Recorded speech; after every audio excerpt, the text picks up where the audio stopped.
we have on this your solo stuff as well, of course. Chris, how you doing, Chris?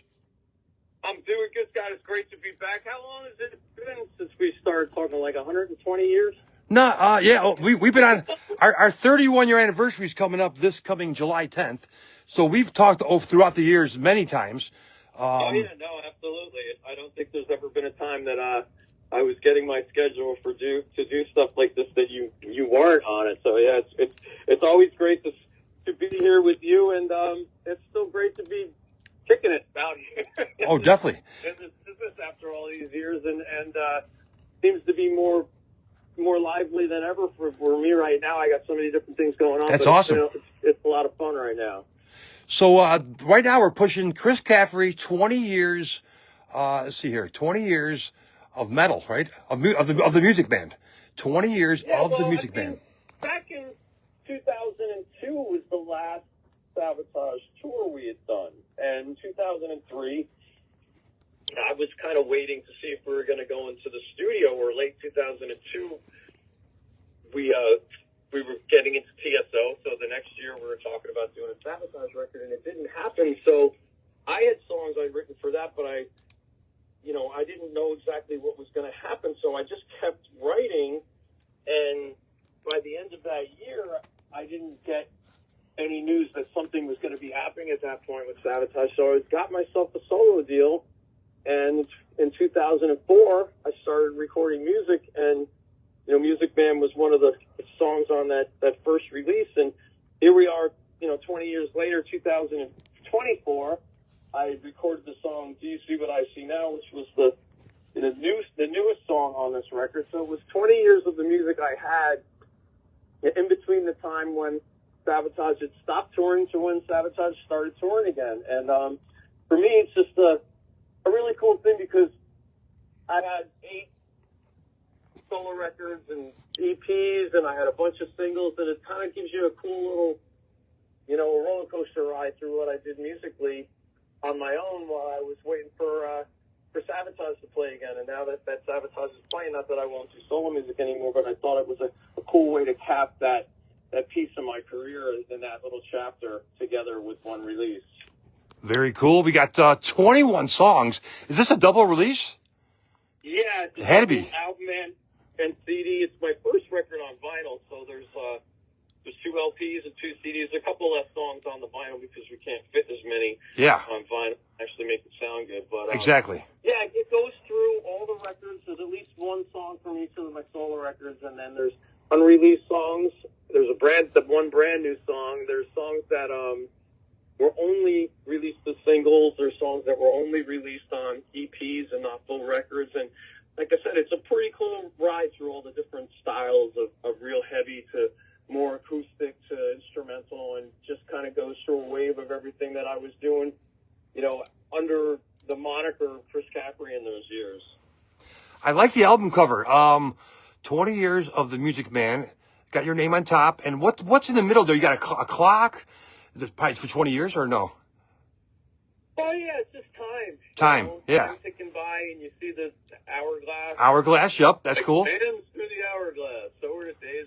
And then you see all the little pictures of the records that were out. Yes, that's cool. And I think it's pretty cool. I was really happy with it, too, and I know this is a funny reason. So I always release versions of my record on my website that fans can get, and I sign personally to them. It's something I've done day one since I've been doing my solo record. I like that. So one thing like my last record, Jester's Court, the artwork is so busy, and unless you have like a silver Sharpie or something, it's like you go to sign these. It's hard to sign, yeah. It's always such a mess. So now when I looked at this new cover, I was like, this is the easiest record cover I've ever had to sign in my life. You just it's got a nice face. Yeah. Put some people's name on it. Black. I just thought it was really funny because the art is really fun and it's really cool. And this guy Roland Deschamps, he did the graphic for me, and it's really, really neat. But when it was done, I looked at it and I was like, yes, finally one that's going to be easy to sign. Right under your name, you get a black marker right there. Boom. Yep, exactly. So I was very happy about that. Not that was the reason why I No. like that was like the first thing that I noticed. One of the first things I noticed when I saw it was like, you don't even have to worry about it on this one. Chris, what new song? I'm looking at, see, we got 21 songs. I see a lot of songs I know from the past. What's the new song called?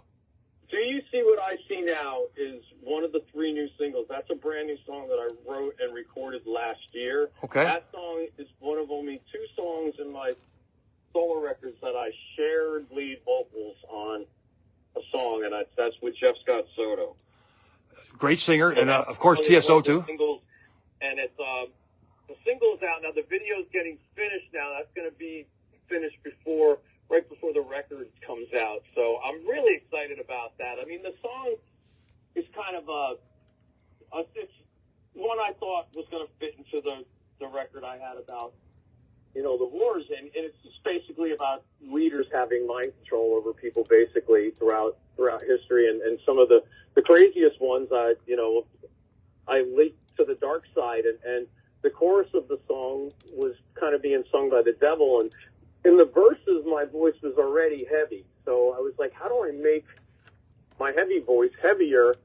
And that's when I thought about adding Jeff, because Sabotage was playing, so I wasn't going to have John sing on a song, which is right now we're working together with Sabotage, so it wasn't the time for us to work together on something else. And I thought about Jeff because he had done the role of Mephistopheles on the Beethoven's Last Night tour, and he was always so good at that. So I asked him about it. Actually, when we were doing the pay-per-view for TSO at the COVID time, we were rehearsing in Nashville, and he was like, and he agreed and had a song, the tracks back to me within like a day, and it was awesome, and I'm really happy to have that. He's, growing up being a guitar player, there's no way you weren't familiar with Rising Force. Oh yeah. Announced him when he came out, and he to me was one of the greatest heavy metal vocal performances ever on the record, and I was just always really proud to have him as a friend, but to have him as a singer on one of my songs on one of my records with me is like a real honor. So the song, I like the title, Do You See What I See Now? And was that written for Jeff Scott Soto, or was that a song already written and you were going to sing? No, I wrote that song just to write that song. Okay. And I was considering having Aliva sing it with me, but like I said, Sabotage was playing. The riffs are kind of inspired around a little bit of the there's a couple riffs in the altar from Butcher, which is kind of like inspired by that, and it was one of these songs that I think I'd actually written it at first because me and John have always talked about doing another Dr. Butcher record, but with Sabotage playing and us talking about doing a new Sabotage record, we're doing the shows, I didn't see Butcher being on the forefront. So I just wanted to record the song and release the single on my own. But when I heard the finished version of the song, I'm like, this song is really cool. I don't want to, just waste it on a single, which is why I wanted to maybe try to attach it to a 20th year anniversary of my Warped record. But, when the label came back to me, they kind of wanted me to do something new. And then I assembled the idea for doing 20 years of the Music Man. And that song in particular, I think everybody, once they hear it and once the video gets out there, I think it's going to have some legs because it's a really cool metal song. It's just very metal. Cool. So new song we got to play. We'll play that one coming up, and we'll play another song you choose as well. It's Rebel Radio. Scott Davidson, joined by Chris Caffery, Sabotage, TSO, Doro, your solo stuff. And did you jam with Jack Frost too a long time ago? Was it did you jam like Jack, we had Jack did a Sabotage tour with us. He played on the Poets and Madmen tour, and that's what I had done with him. But I was having, it was funny, I did some dates with Metal Church because their guitar player had a retina, I think, like almost explode in his eye. So I remember that. on the tour when Mike Howe was back, and then Doro's next U.S. tour, I filled in playing guitar with her, but she was touring with Metal Church. So I would go up to these clubs, and people knew I played with Doro,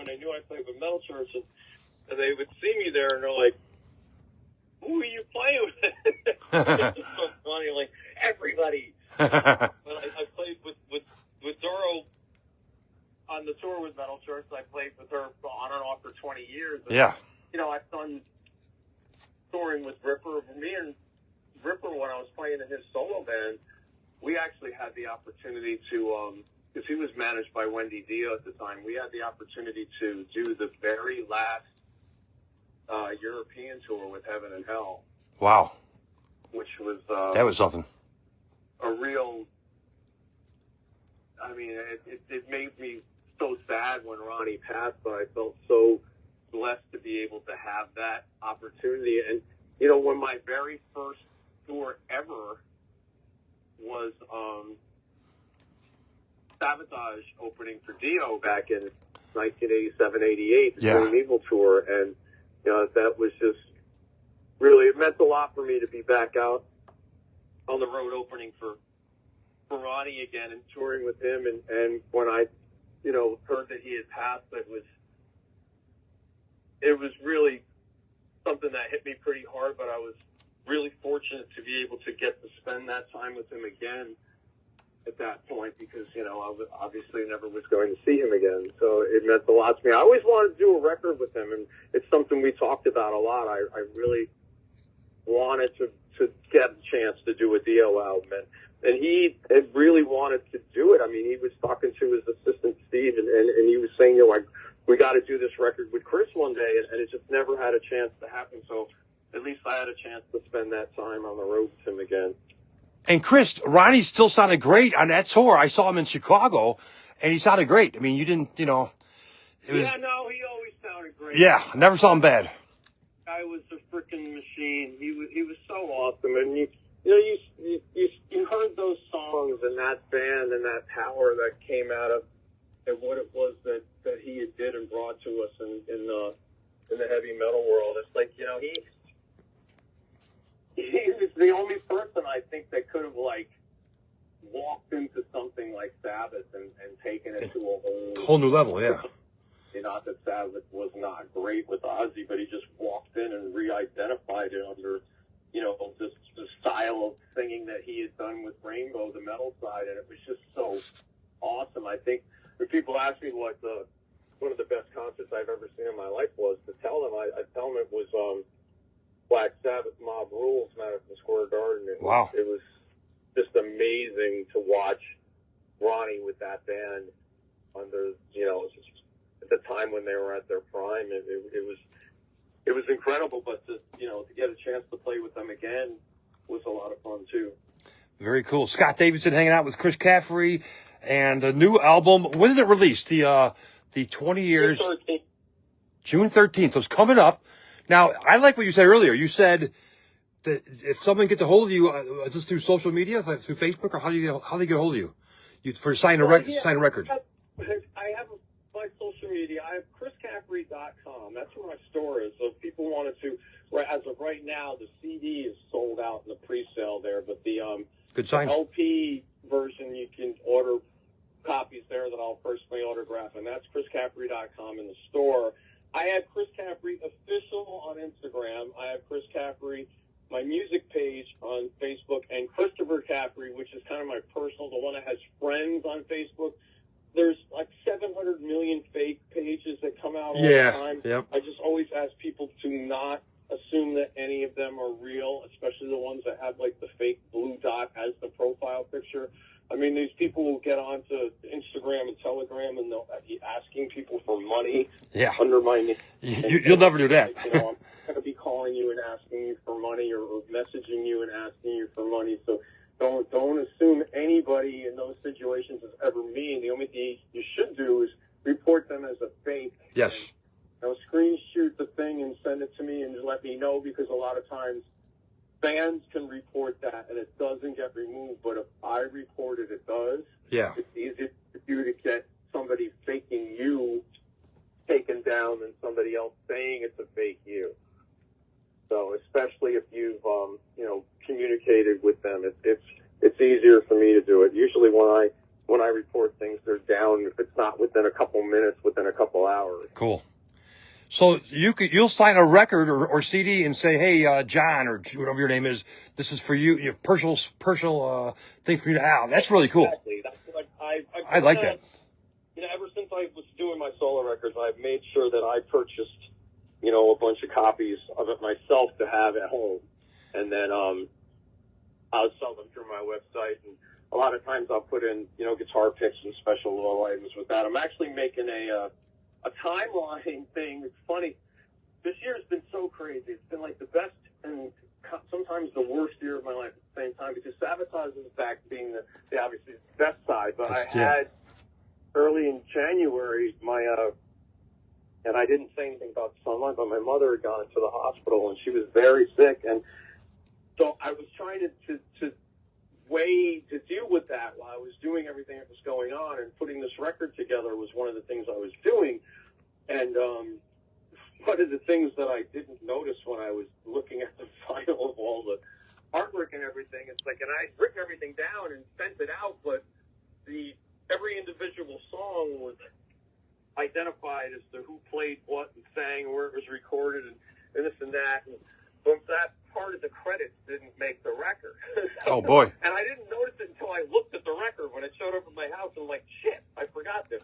So I am making a little timeline poster that I'm going to include in the records I'm selling on my site, and it's going to, you know, roll through the 20 years, and I'll have the pictures of the records, and I want to make like a photo collage of the people that did it in the studio. So, you know, I'll name all the people that played and sang and where all the stuff was recorded, and do a little timeline poster that's going to be printed up to be placed in with the personally autographed copies of the record. It's just something I want to do to not only add something additional to the people buying a record, but like I said, I missed the mark with some of that information. Instead of me just going, hey, if you go to my website, this is what happened, I'd rather be able to send it with people so they get the little poster with their CDs and records.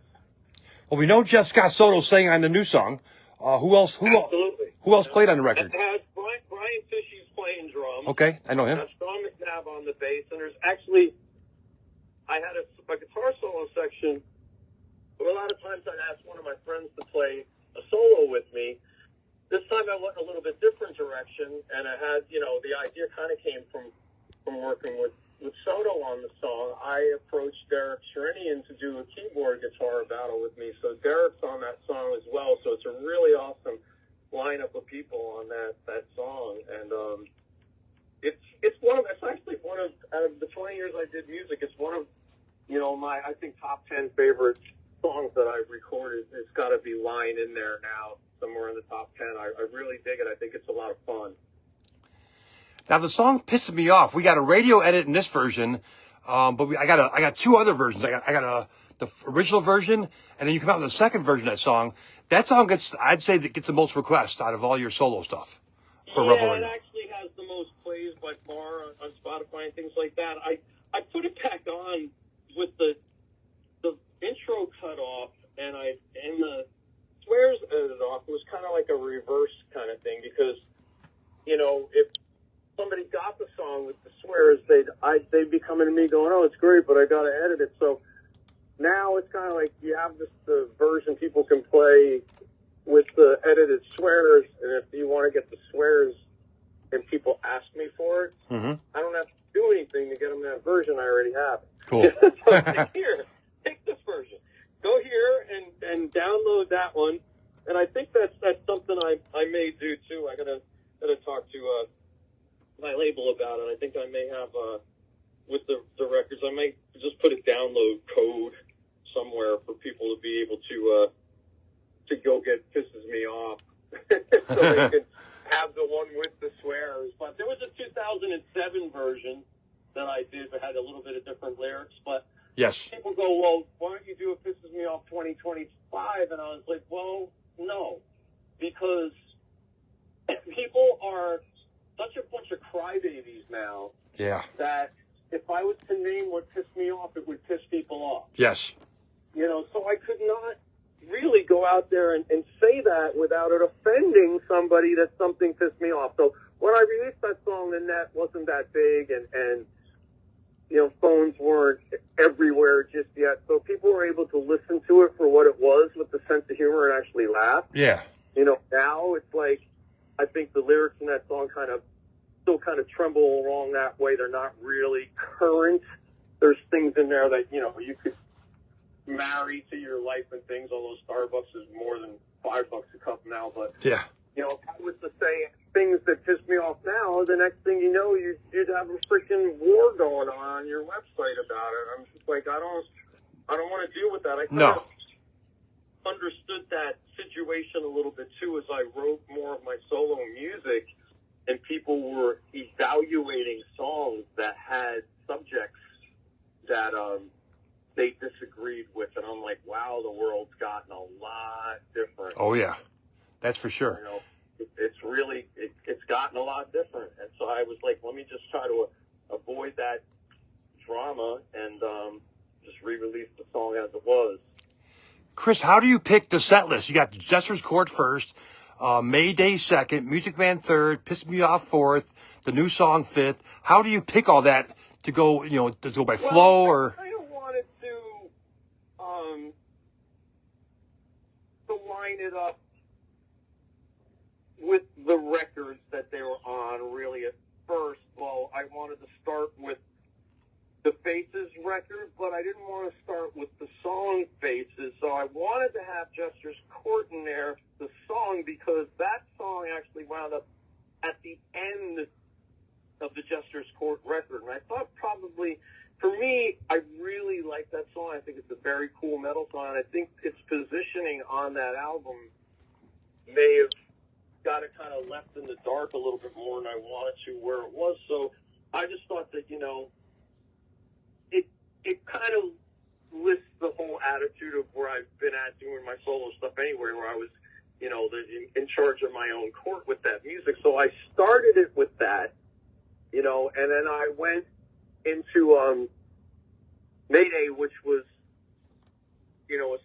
my latest single that was released before this, so it was never on a record. It's a really cool tune. And then, like I said, I wanted to get into the Faces record a little bit. So that's when I went to Music Man, and that's where the whole 20 years of Music Man was, and I wanted that to basically have the new single hit not far into the record so it doesn't get lost. And you kind of just weigh your way through that. You start to go from that one into more songs about the war, since I thought that song kind of connected with that. It goes from there into Edge of Darkness and Fright Nights are after that. And Fright Nights was the song that was only on my Music Man EP. It was never on, or was actually on the EP for The Mold, one of the first singles on my first record. And that never got a place on an album. I thought it was a really cool song. I didn't have room for it on the War record as a single CD. So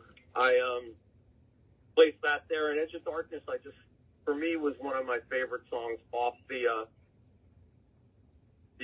original Warped record. And I just kind of flow through things. I have my instrumental version of What Child Is This? You kind of, after that, go towards more of the acoustic things and some of the ballads and stuff like that. It just flows back around again and kind of ends the way my Faces records ended with the band, and then I just decided to put Then She's Gone at the end to there's been acoustic ballads at the end of some of my records. I know the Faces record didn't end that way, but I had that on the Warp record. I had that Curtain song, and I had other ones at the end of my records, and I just thought it was a cool end to throw it that way. So kind of roller coaster rides its way through the 20 years I've done. I had songs on there, like I said, from every record. I put Seasons Change on from House of Insanity, which was actually a song that I had, written in the original 70 songs I wrote before Faces. And I put Your Heaven Is Real is there because that song not only was a title track, but, I actually did stop breathing once. And that song was written about the experience I had when I kind of crossed the line. And I threw another song off of Your Heaven Is Real on there, the song Why, because every single day I'll turn on the news and see some situation where someone winds up killing people, and it's just, that's what that song is written about. So I think the relevancy of that song is something that's not ended, and I don't think it's going to. So I threw Why on there, and I think it all every rounds out pretty well. You know, I have my trifecta of swear songs, which between Pisses Me Off and Sick of the Shit and You Gotta Be Effing Kidding Me. It was like, why not? And when I did Pins and Needles, that song had the title, you know, YGBFKM, but it got put on the song that was called It's Sad, so the music was never titled the right way. So I was never really able to have, you know, You Gotta Be Fucking Kidding Me, and in a situation and label the song and stick it on a poster or something. So I was like, you know what, this song has not been released correctly. So I corrected that and put it on, and I just thought it was funny because a lot of me sometimes comes out in my crazy sense of humor. So I think having Pisses Me Off, and during the COVID time, I written and recorded Sick of This Shit because I think all of us were at that point in time, and that's a pretty fun metal song too. So that was one of the singles that never had a chance to have its own album to be released on. And the My Life song was one that was on only a compilation that Metalville had, and I released that as a single. And that's another song with like a kind of a heavier version of Music Man. So it's just, you know, I think I went through a pretty good ride of all the things I did in that 20-year period from 2004 to 2024, waiting for Sabotage to come back. Now, is the writing process different for Chris Caffery compared to Sabotage? Well, yeah, because I'll finish songs on my own. I don't really ever finish Sabotage songs on my own. You know, when Paul was alive, he was finishing the lyrics. When I did the Butcher record with John, me and him were both writing. I had written lyrics, but he had written, you know, a lot of the verse stuff. I would come up with a lot of the funny chorus names for Dr. Butcher. So I had like, I hate, you hate, we all hate. Yep, we played that one. I came up with that after the I scream, you scream, we all scream for ice cream. And, and what else was there? You know, Reach Out and Torment Someone, I think was my title. That was based on the Reach Out and Touch Someone. You know, you had for the freaking phones at the time, was it AT&T? Yep. And then John, I was like, you know, John was such a great tongue-in-cheek lyricist, and he was singing and stuff, so I let him write his lyrics, and I wrote, you know, a lot of the music on that album, and you know, now it's kind of the same thing. I'm just sending John musical ideas for Sabotage, or if he needs a solo section or an ending section for a song, he'll come to me and ask for parts. And that's kind of the way my writing in Sabotage was too. It's like there were pieces and parts that I given for songs. You know, there were a few songs like Drive and Awaken where I'd written all the music for it, but, you know, some of the other ones were just parts and beginnings and ends and other things like that. Chris, we got to do a quick legal ID for our AM/FM stations. Hang on one second. WPJX Zion FM 92. It's going to get loud. This is Rebel Radio. That was a very weird, it never sounded like that ever. Let me try that again here. Hang on a second here. That was crazy. Hang on. Same thing, huh? It's weird. Our legal ID is doing sound a little weird, but we got it. We covered it. So now Sabotage, of course, played the first show back recently. Chris, how was that? Yep. It was amazing. You know, it was crazy because it didn't feel like we had went 20 days, never mind 20 years since we toured it. And I think everybody in the band was as anxious as the fans for us to come back and play again. And, you know, when we finished that first show, it was just, it's like I said, it felt like we never left. And, you know, when the Scorpions started their show that night, we were playing a Monsters of Rock, and after us, Priest had played, and Europe had played in the Scorpions, and we were watching the show, and they came out with that song Coming Home, and I got it instantly what they were saying, because the night before when we were doing the sound check for that, and I was walking onto that stage with the guys in Sabotage, sound checking for Sabotage, it just felt like, we were back where we had lived, which was on the road doing those tours and those festivals. And when we got there and played for those fans, it just felt like we were back home. I missed Sabotage, and I think I was always very vocal about that to everybody. Everybody knew how much that band meant to me and how important it was. It was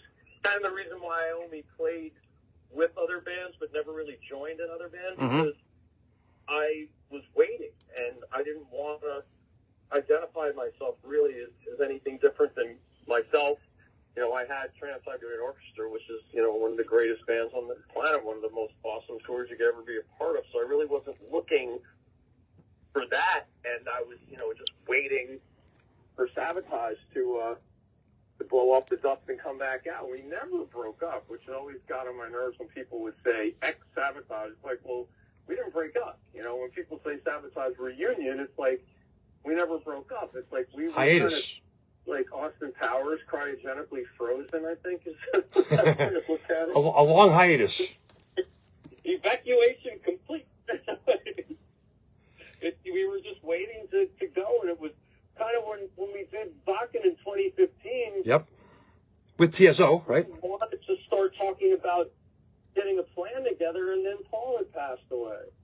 It wasn't even a year and a half later, and then we just spent years trying to get over that. It was, that was a huge hit for all of us. I mean, that was our rock, and Paul was the person that you'd always lean to when you had lost somebody else.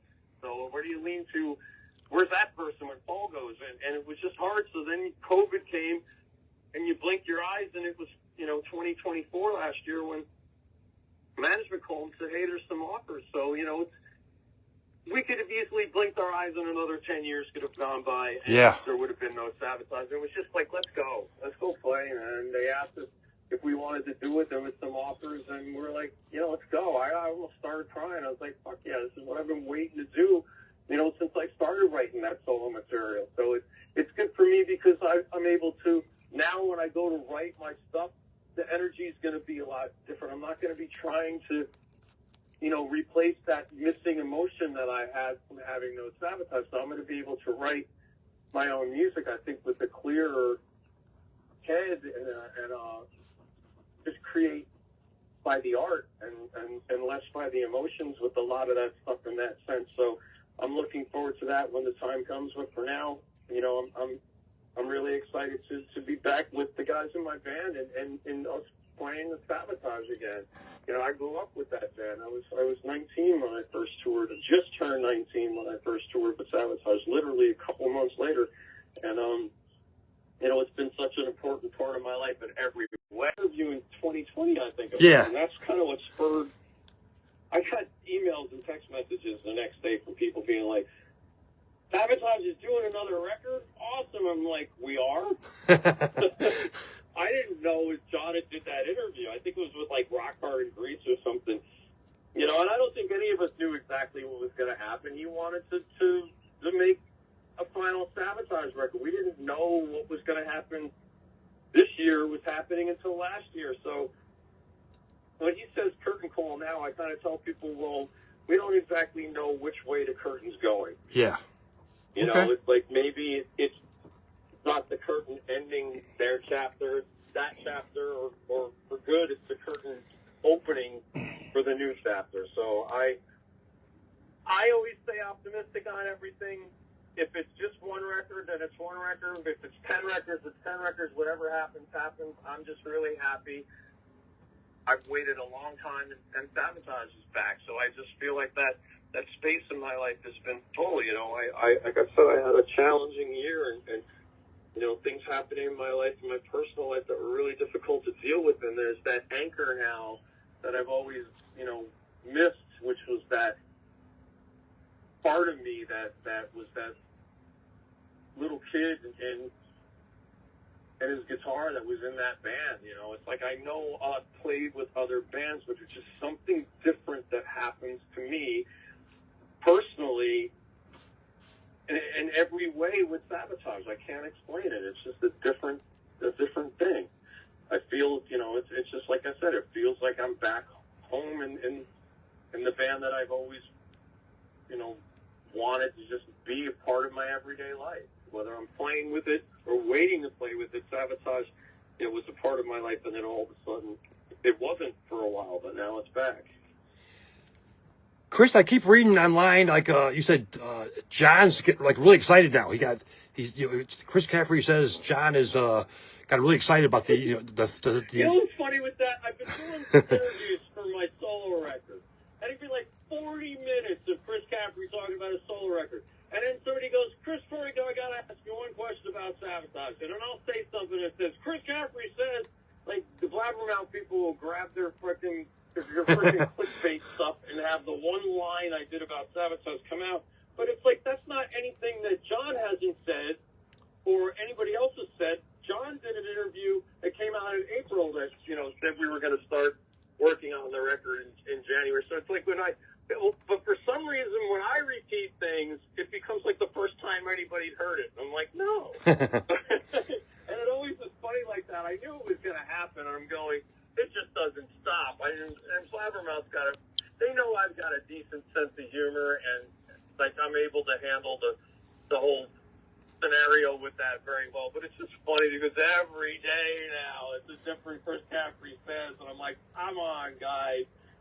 Just give me one quote about my new record. You know? Yeah, 40 minutes record, new record, 1 minute Sabotage, but they jump on that.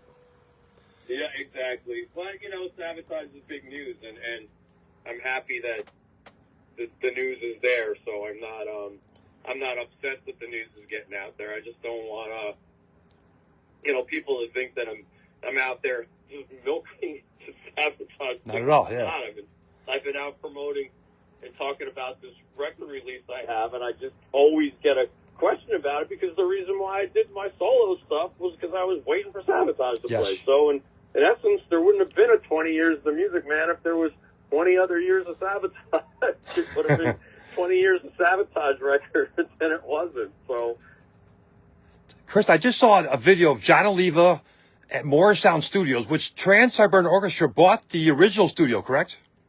Yeah, that's where that thing is out in Tampa. On the road, out by the road outside the gate for the studio. And yes. That's where Dungeons and Sirens were done. We did the Butcher record there. Edge of Thorns was done there. John did a bunch of stuff. Zach did Circle of Circle. Then Paul had got the studio, and we did Night Castle and Letters from the Labyrinth and anything that happens now with TSO. That's the O'Neill family has that studio now, and we're just really blessed to still have that as a part of our lives because it's one of the greatest recording studios I've ever been in. I've been in a lot around the world, and it's rare to find some of those really nice old SLL rooms, and there's two of them there, and it's just an amazing complex, and that's where we just rehearsed the Sabotage shows was there. Oh, cool. So have you recorded any Chris Caffery stuff there over the years? Well, Dr. Butcher. Dr. Butcher, I mean solo stuff. No, I never did my solo stuff there. Okay. I always did my solo stuff. I was living in New York City in the Sabotage TSO apartment there when I did my first three records were done. So I wasn't actually down in Florida. Okay. And there was, Sabotage TSO. It was when we switched gears and that moved down there that I moved out of the city, and then I started doing my stuff upstate in New York where I live, and I just wasn't down there enough to really have the time to put into that building for that. But it's a great place. I wouldn't mind doing something there one day, but for now I'm getting better at doing stuff on my own. So what's next? You're doing radio interviews like this today all day long. What's next for Chris Caffery? Well, next Thursday I fly to Europe for Sabotage rehearsals, and awesome. Then we play a couple weeks of shows there, and then when I get back home, I've got a whole bunch of records and CDs to send out, and I'm sure I'm going to have a bunch more by then in the orders, and going to take it day by day, really. I mean, we're going to blink my eyes. It'll be the end of the summer, and I'll start rehearsing the material for the next TSO tour. And, awesome. And, you know, I'll be on the phone with Oliva and trying to see what it is he may need from me for Sabotage. And, you know, who knows? Maybe I'll turn my studio on and see what comes out of my head emotionally and musically once I'm done playing the first year of Sabotage shows for over 23 years. You know, it's like I think there's going to be a lot of stuff that might come out of me when I go to write that could be a lot of fun. So, you know, and I'm just going to probably try to enjoy some of the time off too, because there's a lot of these years when you know, we would finish the TSO tour. If something would come up, I would do, but a lot of my time was spent home working on my gardens and things here, which this year's kind of been taken away from a lot of the extra things I'm doing. So when I get home, I'll probably go and do some of the things that I, you know, really enjoy about my home here. You know, I have a pretty cool place, so work with my gardens, work on some hot sauce, and going to be trying to put together a book for Will with the Metal Pin. I got some animation and stuff going on with him because it's time for him to go to another level. So I'm working with my Metal Pin stuff, and like I said, I'll blink my eyes. We'll be back out with TSO, and then next year we'll move into the next chapter of the Sabotage saga. So 2020, I get asked all the time. You're gonna laugh at me, kill me, but I play drums in 10 bands. I'm a drum whore. One is a Sabotage tribute called Edge of Thorns. We just played Legions of Metal at Reggie's Rock Club about 3 weeks ago. But so people, because of that, people ask me, NP on the radio, and I interviewed Paul O'Neill, John Oliva, you a million times. They ask me about Sabotage questions, whether I know them or not. Scott, when is Sabotage coming? 2020? Are they coming into, you know, Chicago or United States?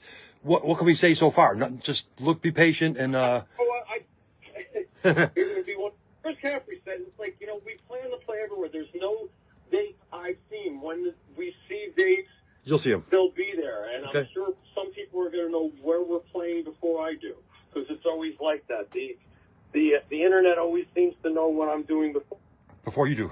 But when the dates are available, I don't release things until they're on the Sabotage site. So if you don't see something on the Sabotage site, you're not going to get information on it from me. Because it's like I will not release any of the shows or anything we have going on until the band officially releases it. That's just the way we do business that way. And, you know, hopefully there'll be some news to give to everybody on that as soon as humanly possible. But for now, I'm just living it day by day.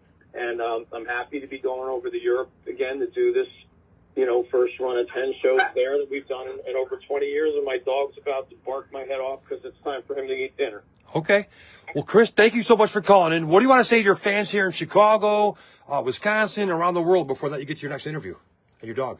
You know, I just want to thank people because I get to do what I've always wanted to do my whole entire life as a musician, and there's really only one reason for that, you know, besides the fact that, you know, I got into a really, really good family that with Paul O'Neill and Sabotage that enabled me to be here. But Paul O'Neill knew as well as we do, we wouldn't be anywhere without the fans that are there in everywhere we go. And places like Chicago have been so important to Sabotage since I can always remember. And we're just really blessed that, you know, these fans are still here and they're bringing in new fans and their kids. And like I said, I would not be able to be speaking to you right now on the phone, you know, 38 years after my very first time of playing with Sabotage if it wasn't for the Sabotage fans.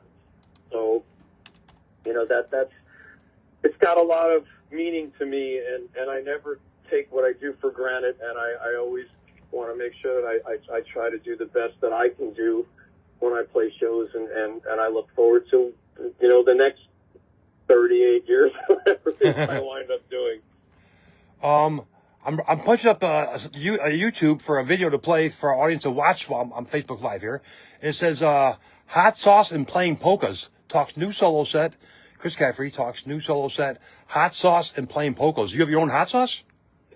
Yeah, I'm a partner in a hot sauce company called High River Sauces. And actually, the president of my company, he puts on expos every year. So he's got a Chicago hot sauce expo in the summertime. Coming up, yeah, I'm gonna go to that. Look, it's High River Sauces Presents. You'll see that's happening out in Chicago. I don't know if I'm going to be able to make it out to Chicago one, but he's got, there's one in Nashville, there's one up in Portland, there's one in New York City, and it's something I've been doing over a decade with Steve Seabury and the High River Sauces family. So it's a lot of fun, and my 2.5, 3 miles away from my house, a guy named Jimmy Sturrs, won 18 Grammys in polka, lives, and I've done a bunch of shows with him and a lot of my time off. The guy's a legend, and I go up there and play rock bands with his orchestra, and it's a lot of fun for me to do. Obviously, this year I'm too busy with Sabotage to be out on his schedule, but I did a lot of that over the last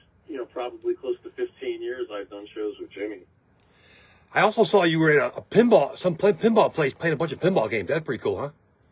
Yeah, there's a lot of people in my county around here that play pinball and own pinball. There's actually a Orange County Pinball Club that does competitions, and I have like 12 games, but I'm too crazy to let people in my house, so I don't let the league play here. So I just own a lot of games, but I don't have the league here. So, but yeah, pinball's a lot of fun, man. It's I like live games, I like playing cool. It's like I enjoy video games, but I really enjoy the ones that are live like that. But will there ever be a Sabotage pinball machine or a TSO pinball machine? And I talked to Paul about that, but without Paul being alive, it's going to be really difficult for me to finish his idea of a TSO pinball machine. Sabotage, somebody actually made one in South America that I saw. They made it pretty cool. Wow. That is cool. All right, Chris, thank you so much for calling in. I'll let you get your dog out. What kind of dog you got? He's a German Shepherd. He's hungry and he's angry. Okay. All right, we're going to play a couple songs here. Well, he's spoiled. He's saying it's dinner. Usually eats at 4, and that's what's funny because that's the time we're supposed to be done. But now that it's a half hour later, he's not having it. They know the times. All right, we're going to play. Yes, they do. I'm going to play a video for Mayday. That's on the album. I'm going to play a new song. What song do you want me to play off the new song? The new album here. Do you see what I see now? It's not a video yet. I would rather if we did last time, which would be pretty cool. Okay, awesome. So we'll do. But I want you to be the DJ. Okay, we're gonna play Mayday first because there's a video here of it. Mayday first, and then we're gonna play the new song. And then what song did you just pick? You just picked another song. So you picked. Yeah, last time. Last time was one of those leftover songs from the Basis session that never had a chance to make it on the record. So it's got Jeff Plate on drums and David Z on the bass and me playing and singing. Both Mayday and Do You See What I See Now have Brian Tishy and Sean McNabb on bass and drums. I do all the singing on Mayday. Do You See What I See Now? Jeff Scott Soto and Sharon vocals with me and Derek Sherinian, Sharon soloing with me, and he did a whole bunch of keyboards on that song too. Cool. So that is a pretty cool bunch of songs, and I just want to thank you for your time. Always, it's great to talk to you, and hopefully I will see you on the road soon. Sounds good. Sometimes TSO East gets Chicago, but the last few tours it's been TSO West. I haven't seen the schedules yet this year, but I always love going out and seeing the great fans in Chicago and the Midwest, and everywhere that we play on those tours. So, like I said, once again, I want to thank everybody for your support. Thank you for your time, Scott. It's always great to talk to you. Thank you. And I'll tell you what, TSO always takes care of me. I was at the very first show at the Riviera Theater in Chicago and here. I've been to pretty much every one since, and they always take care of me. They put me on a guest list. They put me on a meet and greets. I see Johnny Lee Middleton. I go, hey, Johnny. That show at the Riviera Theater in Chicago when Paul O'Neill talked and said, I just wanted to say, Detroit, you've been the greatest. Yeah, I think so, yeah. Yeah, I think he said the wrong city in that show. That's all right. And then Paul was funny with that. He's like, that's okay, everybody. I'll just tell everybody I was trying to make a joke like the Southwest commercial. And he actually did, at that point, I think he did say Detroit by accident. He did. I think so, yes. It was a great show, though. And what a great start. It was funny. I remember that show because we had a hotel that was really difficult to get to from that theater. And and they asked us if we wanted to be dropped at the venue or take the bus to the hotel.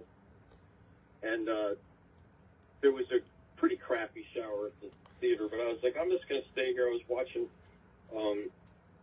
football, I think, and on the couch in the dressing room. I was like, I'll stay here. And the band got stuck in traffic, and it took them forever not only to get to the hotel, but forever to get back. I remember our tour manager, a guy named Todd Confessor, he'd actually passed away, Todd, but he was on the first TSO tour, and he walks in the dressing room, sees me lying on the couch, and he's like, he goes, you know what you remind me of? He says, you remind me of go past the pond every year. And every year you go, you see ducks. There's always just one duck that always is there. And he says, you remind me of that. Right? Kill drums. He could not get his drums, his new drum set was all on one big platform. He could not get his drums up the stairs at the Avalon in Chicago. So we were the opening band, Stonehenge. We had that experience happen too. We missed the show in freaking Pittsburgh, Pennsylvania on the Gutter Ballet tour because we got in, the traffic was bad, and we got to the venue after load-in should have been, so the people were in the venue already. Yep. And if he had actual individual drums, no problem. We could have had his drum set in there, but because he had this monstrosity, we didn't play the show. Wow. So this show, I just bought a brand new drum set. It was probably 30 years ago, more than 30 years ago now, 1990 actually. A brand new drum set. I had Tom Grand Stars and Kill drums. He looks like, oh, this will pass. I'll use this. He got these big baseball bat drumsticks, beating the hell out of it. But I didn't care. I was in heaven, playing with Sabotage. So, and TSO always takes care of Rebel Radio and me. So thank you for that. And so does Sabotage. So thank you so much. All right, awesome. Well, we will see you soon, and thank you once again. And I'm off the dog world. Okay, you're the DJ. Announce our song Mayday for us. Okay, take it away, buddy. All right, Chris Caffery, and you are listening to Mayday. Right here, Rebel Radio. Thanks a lot, Chris. See you later. Thank you. Bye-bye. Bye.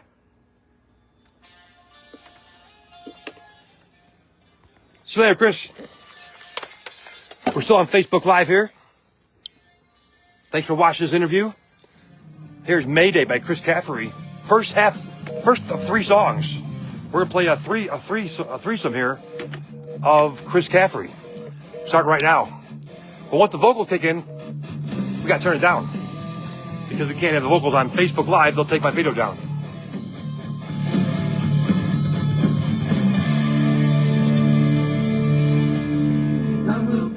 There it is. So, to hear these three songs, switch over to rebelradio.com, AM 1500, FM 92.5. Hope you have a great hump day Wednesday here. I hope to see you soon. Have a great one. Here's Chris Caffery right here on Rebel Radio, AM 1500, FM 92.5, and streaming everywhere at rebelradio.com.